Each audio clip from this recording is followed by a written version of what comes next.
दोस्तों, आज चाइना और पाकिस्तान का झूठ इस तरीके से दुनिया के सामने उजागर हुआ है कि एक तरीके से ये अपना मुंह भी नहीं दिखा पा रहे किसी को। दरअसल ऑपरेशन सिंदूर के बाद पाकिस्तान ने और चाइना ने मिलकर एक फास्ट वायरस की तरह झूठ फैलाना स्टार्ट किया था।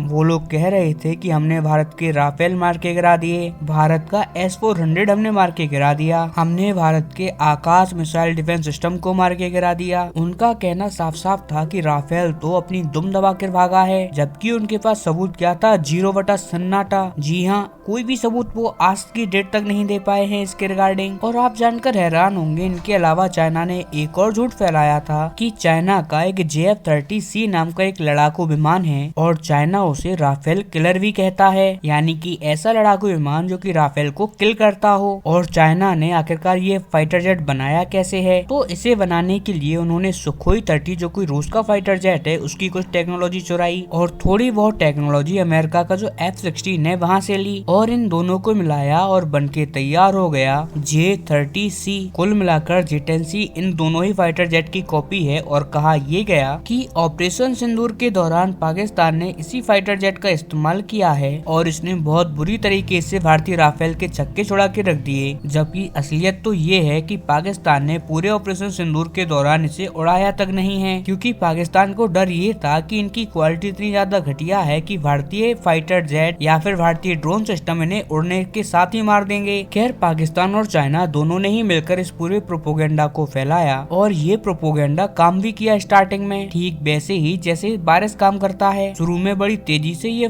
फैला और ये काम भी किया। आप जानकर हैरान रहोगे कि इंडोनेशिया जैसे देश ने इस पूरे प्रोपोगेंडा पर भरोसा करके 42 राफेल की डील जो उन्होंने की थी, जी हाँ, इंडोनेशिया 42 राफेल डील खरीदने वाला था, उसे कैंसिल कर दिया और उसके बदले में चाइना के J-10C को ऑर्डर देने लगा। वहीं बांग्लादेश तो एक अलग ही खेल खेल रहा था। बांग्लादेश चाइनीज हथियारों से इतने ज्यादा प्रेरित हुआ कि उन्हें समझ ही नहीं आ रहा था कि आखिरकार वो कौन सा फाइटर जेट परचेज करें। क्या वो लोग JF-17 परचेज करें या फिर चाइना का J-10C परचेज करें? खैर, अंत में उन्होंने तय भी कर लिया कि वो चाइना का J-10C फाइटर जेट परचेज करने वाले हैं। लेकिन जैसा कि हम सब जानते हैं कि झूठ हो या कोई वायरस हो, उनकी उम्र बहुत ज्यादा लंबी नहीं हो पाती। अंत के टाइम पर उनकी दवा भी बन ही जाती है और अब कुछ ऐसा ही इनके साथ भी हुआ है। भारत ने भी सबूत दिए, अपने सैटेलाइट इमेज दुनिया को बताया और पाकिस्तान अपनी झूठ की बातों को जरा भी सिद्ध नहीं कर पाया, कोई भी उसने सबूत नहीं दिए और अब इसी का नतीजा दुनिया के सामने आ रहा है, जैसा कि आप स्क्रीन पर देख सकते हैं। लेकिन उससे पहले जिन भाइयों ने अभी तक चैनल को सब्सक्राइब नहीं किया, आप सभी लोगों से निवेदन है कि आप प्लीज चैनल को सब्सक्राइब कर दें, वीडियो को लाइक कर दें, इस पर कमेंट करें और जितना ज्यादा हो सके इस वीडियो को अपने दोस्तों के पास पहुंचाएं ताकि हमें थोड़ा सा सपोर्ट मिल पाए और हम आपके लिए ऐसे ही वीडियो लगातार लेके आ पाए। खैर, वीडियो में आगे बढ़ते हैं बिना टाइम गवाएं। तो जैसा कि आप आपकी स्क्रीन पर देख पा रहे हैं, सबसे पहले तो अब इंडोनेशिया अपनी चाइना के साथ की गई डील से यूटर्न ले चुका है। रिपोर्ट्स के अकॉर्डिंग अब वो राफेल ही परचेज करेगा और अब वो कोई भी चाइनीज लड़ाकू विमान नहीं परचेज करने वाला। और इसके पीछे कारण है इंडोनेशिया की डिफेंस मिनिस्ट्री और उसकी खुद की रिपोर्ट, जिसमें उसने बताया है कि ऑपरेशन सिंदूर इसके ठीक बाद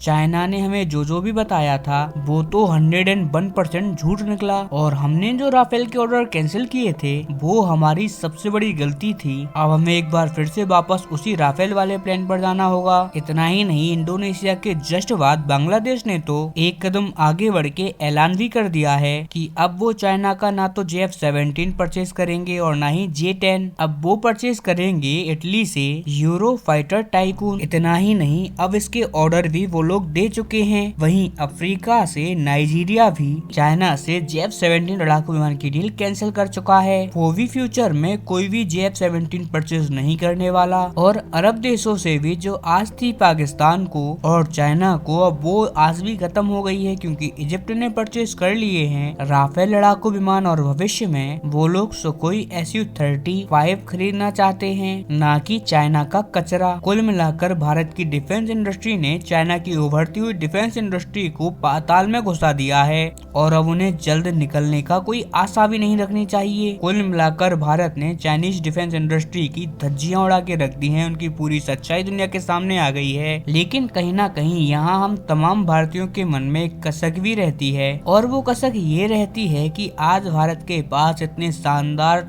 पायलट हैं, इतने अच्छे डिफेंस सिस्टम हैं, ऐसे में काश लड़ाकू विमान भी हमारा ही होता। आप थोड़ा इमेजिन तो कीजिए, अब ऐसी कंडीशन में भारत का प्रमोशन कितना अच्छा होता। स्पेशली ऑपरेशन सिंदूर के बाद हमारे यहाँ पर तमाम डिफेंस की फैक्ट्रियों को सांस लेने की फुर्सत नहीं होती, लाइन लग जाती हमारे कस्टमर्स की। खैर अब भी टाइम है, हमें इस चीज से भी सीख ले लेनी चाहिए और फ्यूचर में जितना जल्दी हो सके उतना जल्दी तेजस मार्क 2 का तो निर्माण करना ही चाहिए। लेकिन इस बात का भी ध्यान रखना चाहिए कि हम जो अपना एम का फाइटर जेट बना रहे हैं, जो कि 5th जनरेशन का फाइटर जेट होने वाला है, उसका हमें एक एक्सपोर्ट वर्जन भी बनाना चाहिए ताकि हम इसे बेचकर न केवल मुनाफा कमा सकें बल्कि इससे हम पूरे ग्लोबल डिफेंस इंडस्ट्री में अपना दबदबा खड़ा कर सकें और हमारी एक पहुंच हो। लेकिन इसके साथ ही इसके मदद से हमारे यहाँ पर लाखों दर लाखों नौकरियां भी खड़ी होंगी। ये एक बहुत ही ज्यादा बड़ी अपॉर्चुनिटी है और हम इस अपॉर्चुनिटी को नहीं गवा सकते। खैर आपका इस सब पर क्या मानना है, आपकी राय हमें कमेंट के माध्यम से जरूर दें। साथ ही चैनल को सब्सक्राइब करें, वीडियो को लाइक करें। हम मिलते हैं अपनी अगली वीडियो में, तब तक के लिए नमस्कार, जय Hind and I am sure आपने वीडियो को लाइक तो कर ही दिया होगा।